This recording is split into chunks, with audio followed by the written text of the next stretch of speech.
Good evening, everybody, and welcome along to this edition of Heroes and Icons on lairmedia.tv. And we have the usual email, info@lairmedia.tv, for all your comments as well. This is episode 10 of this series of Heroes and Icons of the 18th, 19th, and 20th century. This has been a personal choice of mine. I'm Pat Barron. I'll be presenting the program for the next 30 minutes or so. We just give a pen picture of people who we felt influenced thinking and practices, and I suppose the fashion and all of that during their career, whether it be in stage, film, history, or whatever. You can see by the backdrop behind me that our icon and hero, I suppose, our icon today she was an American actress, pin-up girl, dancer, model, and indeed singer. I suppose she made over 42 films in her career during the 1930s and the 1940s. And those films grossed over $100 million. And she reigned in the top 10 consecutively from 1942 to 1951, including 10 years. It's a huge achievement for a female actress, indeed, at the time, because at the time she was, her career was in the 30s and 40s. Well, it was tough being a lady, being a female leading part. You had to be very tough, and you had to be very talented, and indeed, you had to be extremely positive, indeed, about yourself as well. And during the height of her film career, she commanded a fee of $3 million, which in today's money would be the equivalent of roughly $22 million. So you can see her career, her standing in that era is unparalleled, in my opinion, And she also had her she also had her legs insured for $1 million, as well. So there you go. Now, of course, she doesn't need any introduction from me, and we're speaking, of course, about Betty Grable, and even that wonderful song by Neil Sedaka called Betty Grable. I was listening to it today and really enjoyed it, Betty Grable. So she was born Elizabeth Ruth Gable in December the 18th in 1916, which is a while ago now, but obviously being a huge star, And she was born in St. Louis. Some people say St. Louis, but for the purpose of this program, we'll stick to St. Louis, Missouri. And she was, of course, the youngest of three children of Lillian Rose Hoffman and John Conn Grable, which is C-O-N-N, Conn Grable, who her father was a stockbroker. And her siblings was Marjorie Lucille Arnold Grable, who passed away in 1980, and John Carroll Grable, who passed away just short of his third birthday. And she was of Dutch, English, German, and Irish ancestry. And people wonder where she got the name Betty, which was a nickname that was given to her, and it stuck with her all her life. And her mother was always very insistent that she become kind of a performer, whether it be a dancer or singer or whatever, And as a result of that, she was entered into a huge amount of multiple beauty contests, many of which she won. And she received huge attention as well, because if you can see from her photograph, she was a most attractive lady, a fantastic lady indeed. And despite her being in the limelight from the age of 8, 9, 10, 11, 12, despite her success, she did suffer from a fear of crowds. And indeed, she was a sleepwalking all her life. So that was our Betty Grable. But I suppose she began her film career really at the age of just before the age of 13 in 1929. Of course, we know in 1929 what happened in America in 1929, destitution, and obviously the infamous Wall Street crash in 1929. destroyed so many people's lives and communities. So it was devastating. Maybe it's something that we might look at sometime in a future program. That's the Wall Street crash as I suppose, an event itself. Anyway, she began her career at the age of 12, and afterwards, she was fired from that contract even after signing because it was learned that she signed up under a false name. Anyway, during her career, she had contracts with RKO, which was huge at the time, and Paramount Pictures, and also 20th Century Fox and all the big ones there. But I suppose really what launched her career was when she signed up in 1939 for a Broadway musical, Do Barry Was a Lady. And that brought her then, of course, to the attention of 20th Century Fox. And the famous Alice Faye, who was a fantastic actress in her own right, she replaced Alice Faye in the 1940 film Down Argentine Way. That was her first major Hollywood film. Now, you must remember at the time, the Second World War was going on in the 1940s. And of course, I mean, pin-up practices and photographs and all of that was a huge money earner from the artist and from the studio as well, you know. As a result of that film, anyway, she became Fox's biggest film star throughout the next 10 years or so. And Fox themselves, Fox Films, cast Betty Grable in a succession of color musicals, which were very, very popular at the time, you know. And she worked alongside such luminaries as Victor Mature, remember him? Don Amici, remember him? John Payne and Tyrone Power. And in 1943, she was the #1 box office draw, not alone in the United States, but in the world. Her name by itself attached to a film almost guaranteed, or did guarantee that film a success. So if you could get Betty Grable for your film, well, really, you could fill in all the rest yourself. And I don't mean to be disparaging, I'm just saying that was a fact of life. And 1947, she was the highest paid entertainer in the United States. And of course, two of her biggest film successes at that time was Murder Wore Tights in 1947, and the comedy How to Marry a Millionaire. I remember that. That's the one I remember mainly myself because it was shown in the old black and white RT and the Sunday film slot. I think it was 2 or 3 o'clock it used to be on anyway. And that was one of her last films. Grable retired from screen acting in 1955, and after she withdrew from her Fox contract. Although she did continue to perform on stage and on the small box at the time, that's on the television, you know. Now, getting back to 1929, when Betty Grable was, what was I going to say? Betty Grable was in her teens. The stock market, as you know, her dad was a stockbroker. So I mean, she was just coming up to her 13th birthday, and her mother went to Hollywood with her, you know, shortly after the stock market crash, and hoping to achieve, I suppose, for her daughter to become something really, whether it be an actress or singer or whatever, you know. And she studied, Betty Grable studied at the Hollywood Professional School and the Ernest Lesher Academy of Dance.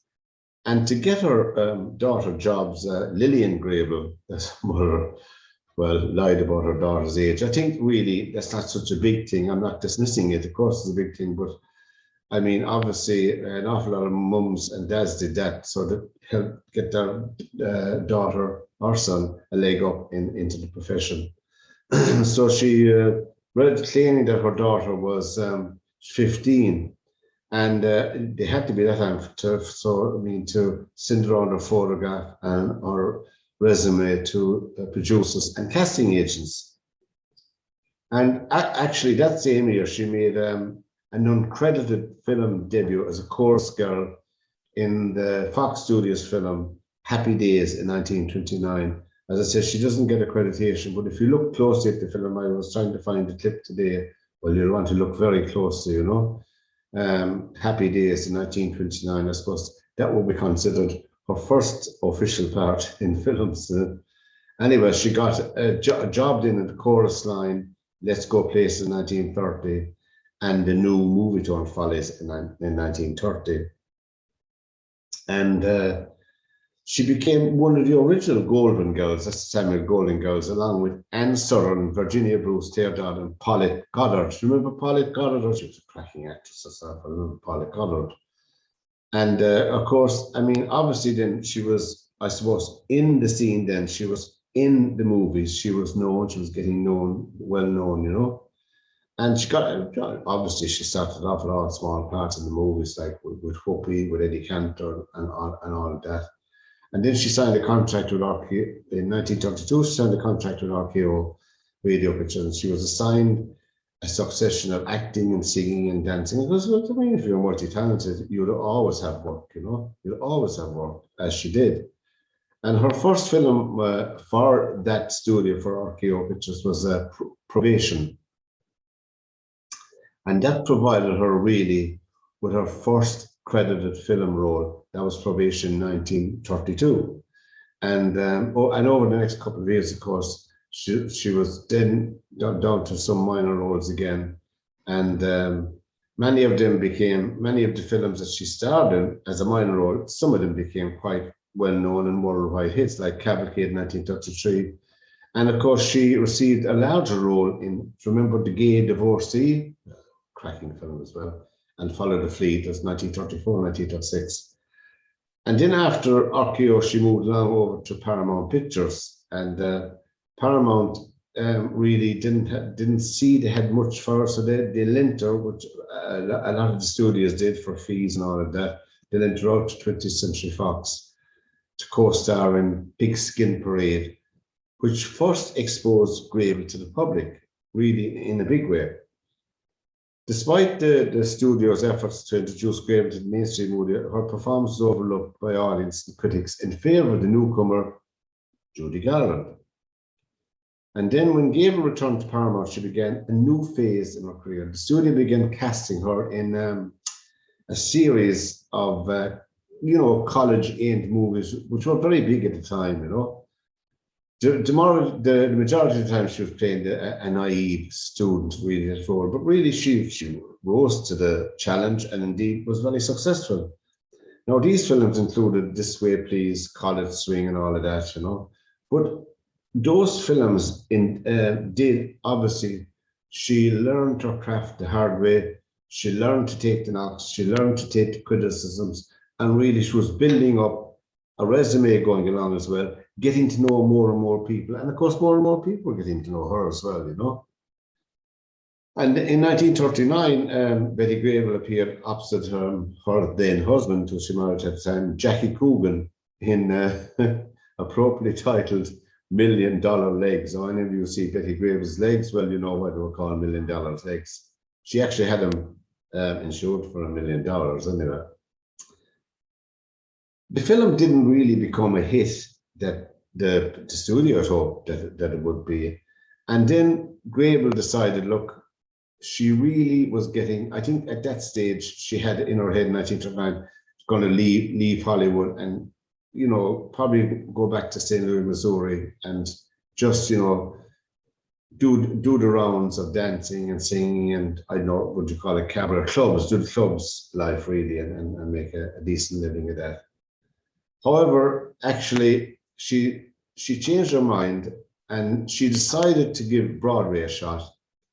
And she got an offer from Buddy DeSilva to star in his new musical, Du Barry was a lady. Oh, that was very, very big. Starring with the wonderful Ethel Merman and Bert Lahar. Of course, the play was a resounding critical, which was very important, and critical and audience success. And Grable, as a result of appearing in Du Barry, can tell you how fickle I suppose the world of film and dances and musicals and stage and all of that. She was branded immediately, and then, of course, we have a newfound star. And Even in 1940, she gave interviews to many magazines and stuff. But you know, she had stated in an interview that she was, to quote herself, sick and tired of show business, and she was considering retirement. Now, you could say in 1940, you know, she was, you know, 23 or 24 at the time. But you must consider as well, she was 12 years at it at that stage, from the age of 12. So you can imagine, like, you wouldn't, you know, her teenage years were all consumed with this. So you can imagine her for making a remark like that, that she was sick and tired of show business and she was considering retirement. But then she was invited, you know, to go on a personal appearance tour, which she already had accepted that before the interview. And the tour brought Betty Grable to the attention of Darrell F. Zanuck. Now you know him, the head of 20th Century Fox. And he offered her a long-term contract, which I think really was I'd not say the icing on the cake, but was the catalyst, really, the thing that really, well, now, she had some security now. She had a long-term contract given to her by Zanuck, the head of 20th Century Fox. And she said, if that's not luck, I don't know what you'd call it. Grable said in her first interview after signing with the studio. Zanuck, who had been impressed by Grable's performance in Du Barry Was a Lady, was at the time in the midst of casting the female lead in the musical film Down Argentine Way, which we mentioned earlier on in the show, you know. But the role had originally been assigned to Alice Faye, who was Fox's most popular musical film star, but she had to decline the part. See how luck has to be in this, because she got ill. And really then, I mean, Betty Grable had been signed by Zanuck in a long-term contract. Casting for the film, Alice Faye was already cast as the lead in Down Argentine Way, but as a result of her illness, Grable got the part, and obviously Zanuck cast Grable then as Faye's replacement in the movie.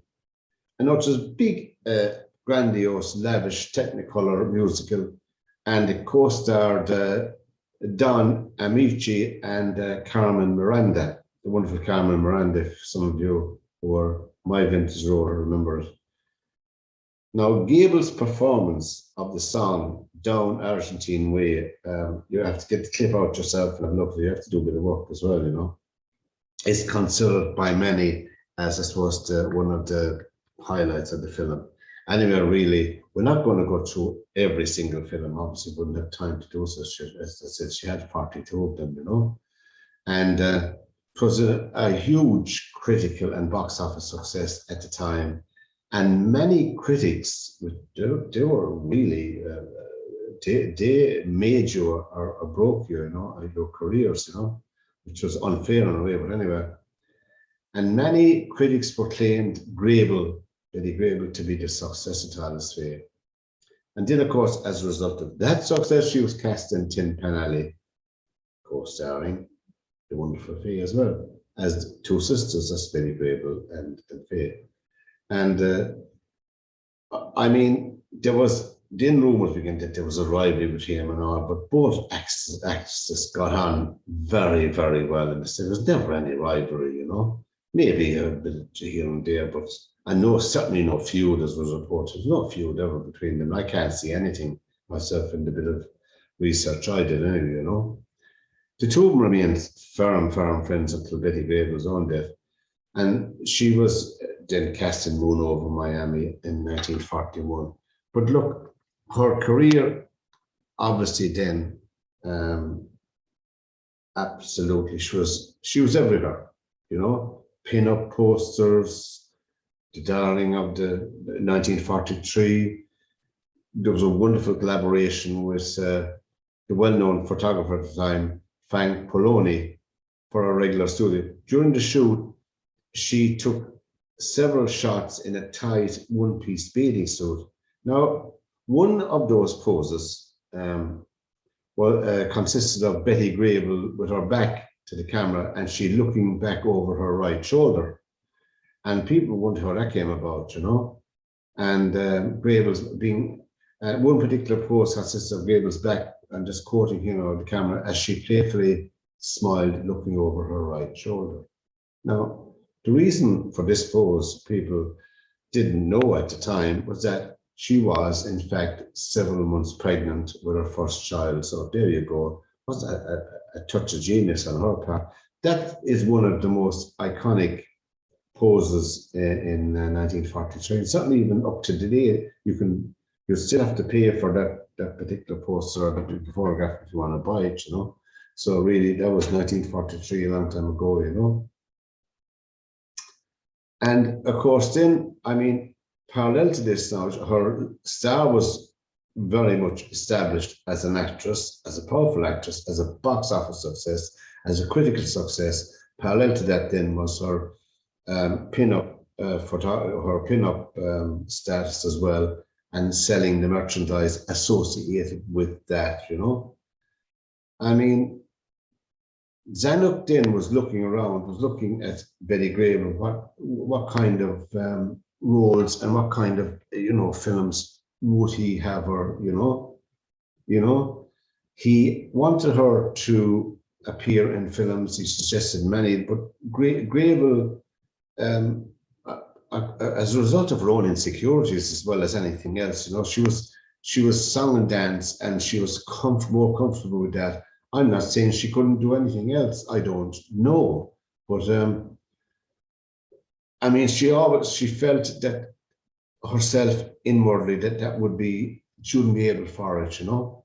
So, and that indeed marked her career, really her full career, because throughout her own career, like, she was very, very cautious, and she often worried, starring, opposite, well-known leading men, that she'd be shown up or she'd be inadequate or whatever, she wouldn't be able for it, But then she continued to blossom throughout the 1930s, throughout the 1940s.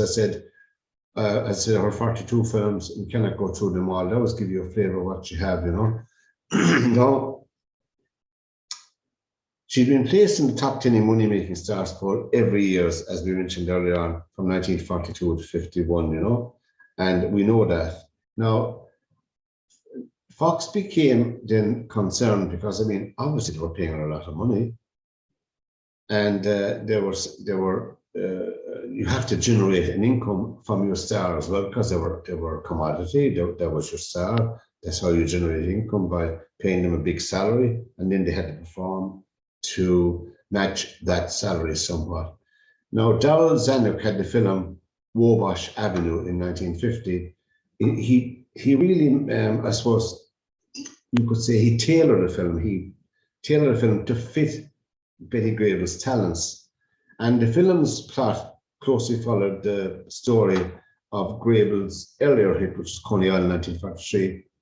Anyway, there was new songs in it, and for Wabash Avenue, it had new songs written and new choreography and all that to bring the film up to date. That was the 1950 film. And it was released in May 1950 and was a box office hit.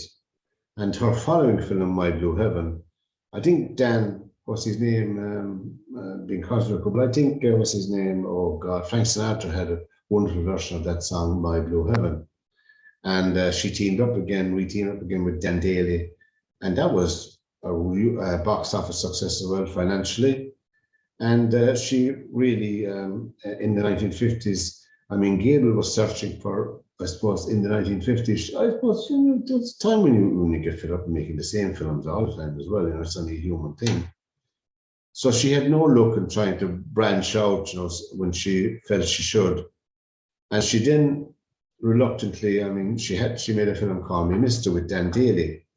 And the film was only moderately successful, and quickly it followed Meet Me After the Show, 1951, with MacDonald Carey and Rory Calhoun and Eddie Albert. But in 1952, she began renegotiating her contract with Fox, and she requested an up salary and the option to make only those films she wanted to make. The studio refused. She went on strike. That's in 1952, which led her being replaced by Marilyn Monroe. See how Betty Grable herself replaced Faye because of her illness, and that propelled her, As a result of going on strike, and I think Marilyn Monroe was cast in that film, Gentlemen Prefer Blondes, in 1953. That was a cracking film, I thought myself. I loved the film. And in the musical comedy, The Girl Next Door, also 1953. Anyway, after a year off, she took a year off, and she reconciled with Fox and came back to do a musical called The Farmer Takes a Wife. And though she was paired again with Dale Robertson, the film was a flop. So there you go. I mean, a year out, I don't know really myself. She starred in How to Marry a Millionaire. I mean, I loved that film in 1953. And Marilyn Monroe and Lauren Bacall teamed up with Betty Grable, or she teamed up with them. And the three of them, I thought How to Marry a Millionaire. I loved the film, cracking film. And Grable really and Monroe had a bit of friction because Marilyn and I was a new kid on the block, relatively new, and Grable was, really, this was 1953, and she was 37, 38 at that stage, But Grable and Monroe did get along famously. Grable reportedly told Monroe, "Go and get yours, honey, I've had mine."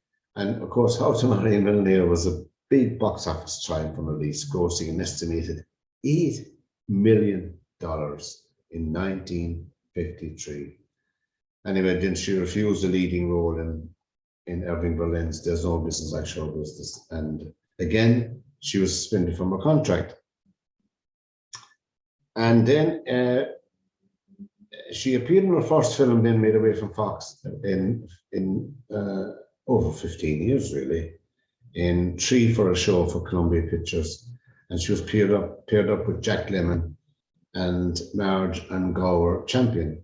Critics called the film a slight but cheerful item and proclaimed it does not serve Betty Grable back to the screen. And so really, I mean, Monroe dropped out of the production of How to Be Very, Very Popular. And when Monroe dropped out of the production, she was replaced with Shelley North. The release of the film was surrounded by a massive publicity campaign, but despite the promotion, the film failed, and many critics compared the lack of chemistry between Grable and North.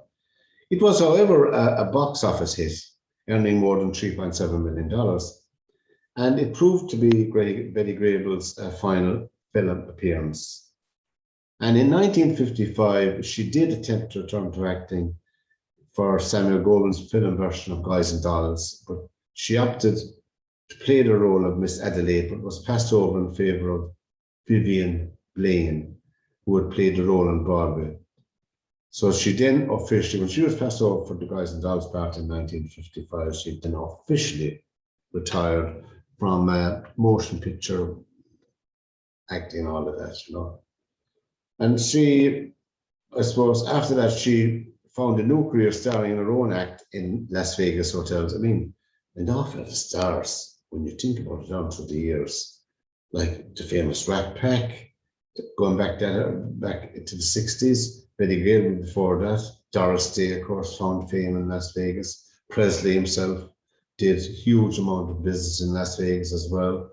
And she found a new star in Las Vegas hotel, of course, and in her own acting. And of course, she was then married to the famous musician Harry James, with a fantastic trumpet player, musician, and band leader, and all of that. And of course, she appeared in the Las Vegas version of the huge, lavish production of Hello, Dolly. And she also appeared on Broadway in Hello, Dolly in 1967.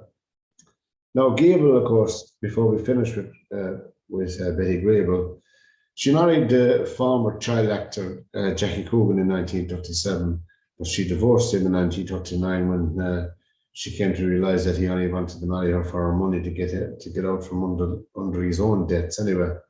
So in 1943, she married trumpeter and band leader, we said, Harry James. Well, they had two daughters, Victoria Elizabeth Vicky Bivens and Jessica Yanner. Jessica Yanner, actually, one of her daughters, only passed away there 4 or 5 years ago, I think, in 2016. I mean, their marriage, this Betty Grable's marriage to Harry James lasted 22 years, despite the fact that it was, you can read about it yourself, I'm not going to go into it here. As the description, it was full of alcoholism, and infidelity before they finally divorced in 1965.